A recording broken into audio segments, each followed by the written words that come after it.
Hari ini bersama Pras Teguh, Halo Bang Radit. seorang podcaster dan komedian. Asik. Kita mulai dengan mitos dulu.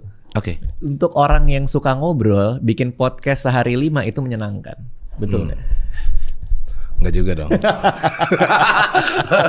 Karena materi lo di stand up fest kan. Kok Iya lo kan? tahu? Kan gue nonton. Lu nonton? Iya dah. Kenapa?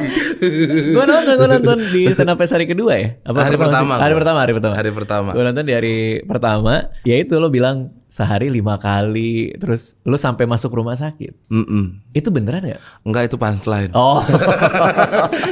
Itu punchline. Masa gua bronkitis gara-gara ketawa?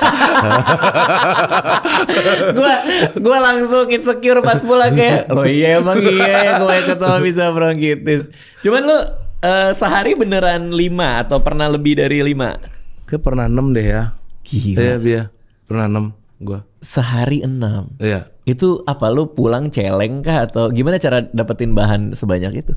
Pada dasarnya gua suka ngobrol. Heeh. Bisa berjam-jam. Oke. Tapi lama-kelamaan kan ternyata ketika hobi jadi pekerjaan kan berubah ya.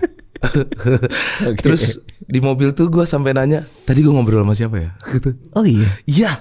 Tadi yang episode 3 siapa ya? Anjir, siapa ya? Sampai lupa. Oke. Tim gue juga lupa. Siapa ya? Siapa? Jangan-jangan gak ada syuting.